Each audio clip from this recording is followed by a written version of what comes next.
आपण पाहत आहात निपाणी न्यूज, चौफेर घडामोडी। कर्नाटकचे मुख्यमंत्री डी.के. शिवकुमार यांच्या भेटीत नेमकं दडलंय काय? उत्तम पाटील, अभिनंदन पाटील यांची बंगळुरात सदिच्छा भेट।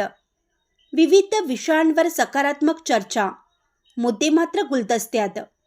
कर्नाटकचे मुख्यमंत्री डी.के. शिवकुमार यांची सोमवारी 24 ऑगस्ट रोजी बंगळुरू येथील निवासस्थानी बोरगावचे युवा नेते उत्तम अण्णा पाटील आणि अरिहंत उद्योग समूहाचे प्रमुख अभिनंदन बच्चू अण्णा पाटील यांनी सदिच्छा भेट घेतली।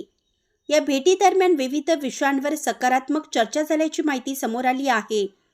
मात्र नेमक्या कोणत्या विषयावर चर्चा झाली याबाबत अधिकृत माहिती समोर आलेली नसल्याने या भेटीमागील राजकीय, सामाजिक किंवा विकासात्मक समीकरण काय आहे याबाबत निपाणीसह परिसरातील राजकीय वर्तुळात चर्चेला उधाण आलं आहे।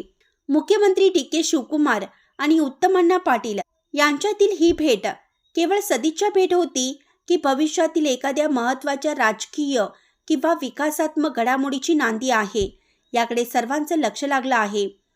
दरम्यान अरिहंत उद्योग समूहाचे चेअरमन अभिनंदन बच्चू अण्णा पाटील यांनी अरिहंत उद्योग समूहाच्या वतीनं मुख्यमंत्री डी.के. शिवकुमार यांचे अभिनंदन केले। या संवादामुळे भविष्यात परिसरातील विविध विकासाच्या प्रश्नांना चालना मिळण्याची अपेक्षा व्यक्त केली जात आहे। विशेषतः निपाणी परिसरातील राजकीय घडामोडींच्या पार्श्वभूमीवर या भेटीकडे पाहिले जात असल्याने चर्चा नेमकी कशावर झाली आणि पुढे काय, हे दोन प्रश्न सध्या चर्चेच्या केंद्रस्थानी आले आहेत। भेटीतील मुद्दे आणि त्यामागील पुढील दिशा स्पष्ट झाल्यानंतरच या संवादाचे राजकीय व विकासात्मक परिणाम समोर येणार आहेत। त्यामुळे उत्तम अण्णा पाटील आणि मुख्यमंत्री डी.के. शिवकुमार यांच्या या भेटीतून भविष्यात कोणते नवे समीकरण आकाराला येते याकडे निपाणी परिसरासह राजकीय वर्तुळाचे लक्ष लागले आहे। बोरगावहून अजित कांबळे। अशाच अपडेट्ससाठी निपाणी न्यूजला सबस्क्राईब करा आणि रहा अपडेट।